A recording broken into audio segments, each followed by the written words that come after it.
Hey, Good Fox here. Today we're going to review of 90 overall Antonio Brown's core elite card, going for about 440k. The speed, I think, is the biggest issue on the card at 86 for wide receiver. Right now in the game's a little slow.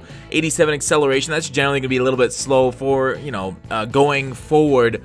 Because a lot of linebackers are kind of getting out at that speed now, and it's getting kind of towards the lower end. For such a high-end card, that's kind of pricey still. Catching 90, agility 90, route running 91, so he hits that route running threshold of 91 for the apple crisp routes.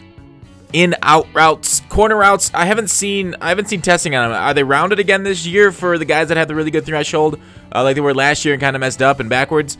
But otherwise, 69 run block on the card, 61 impact block. So crazy enough, one of the better run blocking cards in the game. But you don't get a wide receiver for run blocking. Well, actually, you do. That's a very huge bonus for wide receivers. I'm just saying bullshit, checking you guys, making sure you guys follow along with the channel and how much I appreciate wide receivers that can play every single down for me. Like a wide receiver that you can only use on passing downs, kind of a tell. Like a Randy Moss, kind of a tell. You can't run inside zone behind Randy Moss unless you expect him to get kind of like shredded a little bit.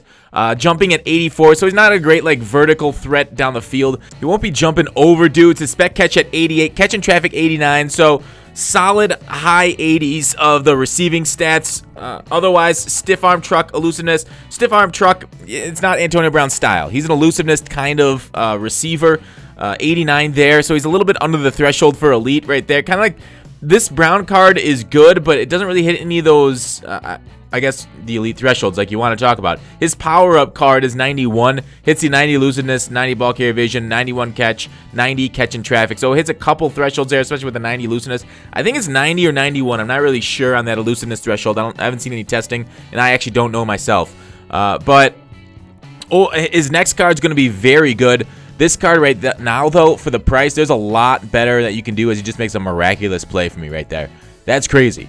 But the thing about this Brown card, though, I haven't had him for a little bit. This footage is a little bit older, but he was very reliable. Like, whenever I felt like my team can't make plays, throw it in Brown's position, and let's, like I'm trying to streak deep, but just basically throw it to Brown, and he will come down to it. Like, what can Brown do for you? He can get a lot of catches. He can catch it. He can hang on to the ball. He'll make a spectacular catch. He'll catch onto something in traffic that you're like, oh, I don't know many of the people that do that.